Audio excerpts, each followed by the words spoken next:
सर्दी की ठंडी रात और दिसंबर की आखिरी दिन चल रहा था।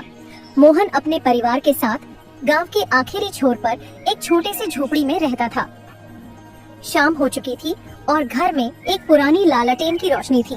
मोहन प्रतिदिन दूसरों के खेतों में मेहनत मजदूरी का काम किया करता था। इतनी मेहनत करने के बावजूद भी वह अपने परिवार को 2 वक्त का रोटी नहीं दे पाता था। एक दिन मोहन अपने पत्नी राधा और 2 बच्चों के साथ अपने घर में बैठा था। राधा, लगता है कि नए साल में भी हमारी जिंदगी मुसीबत में ही उलझी रहेगी। नहीं जी, नए साल में कुछ जरूर अच्छा होगा। हमें भगवान पर भरोसा रखनी चाहिए। बच्चे भूख से परेशान थे, लेकिन माँ की बात सुनकर सोने की कोशिश कर रहे थे। तभी अचानक दरवाजे पर कोई दस्तक दिया। मोहन उसे देखकर आश्चर्य से चकित हो गया और राधा की तरफ देखते हुए कहा, इस वक्त इतनी ठंड में कौन हो सकता है? फिर वह दरवाजे के समीप गया। वहाँ उसने देखा कि एक मोटा ताजा अजनबी आदमी उसके सामने हाथों में एक बड़ा सा थैला लिए हुए खड़ा था। भाई साहब, मैं रास्ता भटक गया हूँ। क्या आप मुझे एक रात बिताने के लिए एक कमरा दे सकते हो? मोहन अजनबी की बात सुनकर मन ही मन सोचने लगा। मेरे पास तो सिर्फ एक ही कमरा है। इस आदमी को मैं कमरा कहाँ से दूंगा? कुछ देर सोचने के बाद मोहन ने उस अजनबी से कहा, भैया, मैं गरीब आदमी हूँ। मेरे पास सिर्फ एक ही घर है। मैं इसी घर में अपनी पूरी परिवार के साथ रहता हूँ। आप चाहो तो एक रात हमारे साथ इसी कमरे में बिता सकते हो।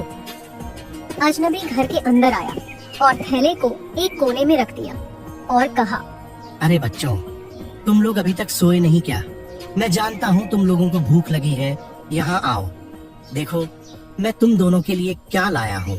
अजनबी ने थैले से कुछ फल और मिठाई निकाली और बच्चों को दे दिया। बच्चों, ये तुम्हारे लिए नया साल का तोहफा। काफी रात हो चुकी थी। सभी लोग अपने अपने स्थान पर सो गए। अगले दिन सुबह होते ही मोहन अपने बिस्तर से उठा तो उसने देखा कि वह अजनबी आदमी नहीं है। उसका थैला उसी कोने में रखा हुआ था और थैली में कुछ रुपए और एक चिट्ठी था।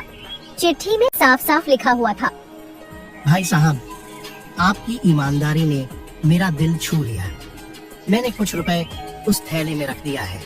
मुझे उम्मीद है आप उन पैसों को सही जगह पर खर्च करेंगे।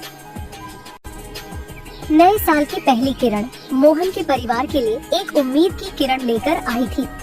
दोनों बहुत खुश थे, लेकिन चिट्ठी और पैसे देखकर मोहन और राधा के मन में बस एक ही सवाल उठ रहा था, आखिर कौन था वह अजनबी जो इतना सारा पैसा मेरे परिवार के समृद्धि के लिए छोड़कर चला गया? जो भी हो, हमारे लिए वह भगवान का रूप था। इस पैसे को हम लोग सही जगह उपयोग करेंगे। फिर दोनों ने फैसला किया कि इस पैसे से गांव में एक छोटी सी दुकान खोलेंगे, जिससे उनकी रोटी पानी और बच्चों का पढ़ाई लिखाई चलता रहे। कुछ ही दिनों बाद उन दोनों ने गांव के चौक पर एक छोटी सी दुकान खोल ली। दुकान में राशन की सामग्री के साथ साथ चाय का भी व्यवस्था किया। गांव के लोग मोहन की दुकान की तरफ आकर्षित हुए और जरूरत का सामान खरीदने लगे। इसी तरह समय बीतता गया और मोहन की आमदनी बढ़ती गई। गांव वालों ने भी उनकी मेहनत और ईमानदारी की सराहना की। इसी तरह कई महीना बीत गए। फिर एक दिन गांव के सरपंच ने मोहन को अपने घर बुलाया। मोहन, क्या तुम जानते हो वह अजनबी कौन था जिसने तुम्हारे घर रुपए छोड़कर चला गया था? नहीं सरपंच जी, मैं नहीं जानता हूँ। वह एक बड़ा व्यापारी था जो अपने जीवन के कठिन समय में इसी गांव से गुजरता था। उसने मुझसे वादा किया था कि वह जब भी सफल इंसान बन जाएगा तो वह गरीबों की मदद जरूर करेगा। तुम्हारी ईमानदारी ने उसे तुम्हारी मदद के लिए प्रेरित किया।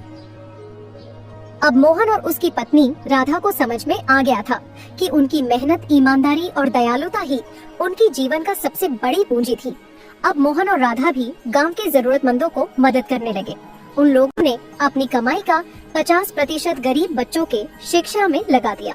इसी तरह पूरा 1 साल बीत गया और नए साल के अवसर पर मोहन और उसकी पत्नी राधा ने एक विशाल समारोह का आयोजन किया, जिसमें तमाम गांव के सम्मानित जनता और असहाय लोगों को बुलाया। भाइयों एवं बहनों, नए साल का असली मजा तब है जब हम दूसरों के लिए कुछ अच्छा करें। हमारे जीवन में मेहनत, धैर्य और ईमानदारी ही हमारे जीवन का असली पूंजी है। समारोह के बाद मोहन और राधा उस गांव के ही नहीं बल्कि आसपास के गांव का भी प्रेरणा के स्रोत बन गए। जैसे जैसे राधा और मोहन की दुकानदारी सफल होती गई, वैसे वैसे उनके सामने नई नई चुनौतियां आने लगी। गांव के ही एक दुकानदार भोला ने उसकी तरक्की देखकर ईर्ष्या से भर गया। अगर मोहन को इसी तरह छोड़ दिया तो मेरी दुकानदारी चौपट हो जाएगी और मैं सड़क पर आ जाऊंगा। कुछ तो करना पड़ेगा। भोला ने मोहन के नुकसान पहुंचाने के लिए एक योजना बनाया और गांव के लोगों को अपनी झूठी बातों से भड़काने लगा। सुनो भाइयों, मोहन अपने दुकान में मिलावटी का सामान बेचना शुरू कर दिया है। उसकी दुकान से कोई भी सामान नहीं लेना। अगर उसकी दुकान से कोई सामान लोगे तो तुम्हारी मृत्यु निश्चित ही हो जाएगी। मोहन को अफवाह के बारे में पता चला तो उसका मन क्रोधित हुआ, लेकिन उसने अपनी मेहनत पर ध्यान दिया। मोहन, हमें सच और ईमानदारी से काम करना होगा।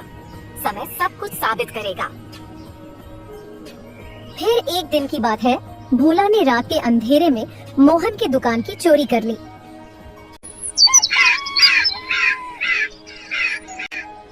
सुबह होते ही मोहन ने जब दुकान की हालत देखी तो उसका होश उड़ गया और वह अंदर से टूट गया। फिर उसकी पत्नी मोहन को संभालते हुए बोली, मोहन, ये समय हार मानने की नहीं है। भगवान ने हमें पहले भी राह दिखाई थी और आगे भी राह दिखाएंगे। जब गांव के लोगों को ये बात पता चला तो कई लोग मोहन की मदद के लिए आगे आए। मोहन, तुम चिंता मत करो, हम सभी गांव के लोग तुम्हारे साथ हैं। हम सब मिलकर फिर से इस दुकान को चालू करेंगे। गांव वाले की एकता देखकर मोहन का दिल गदगद हो गया। फिर इसी तरह समय बीतता गया।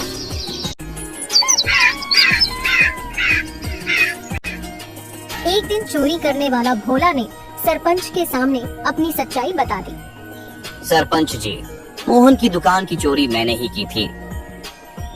क्या तुम्हें शर्म नहीं आई इस तरह की घटिया हरकत करते हुए? उस बेचारे ने तुम्हारा क्या बिगाड़ा था? मुझे माफ कर दीजिए सरपंच जी।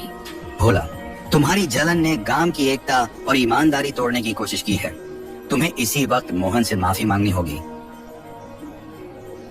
फिर भोला ने मोहन और राधा से माफी मांगी।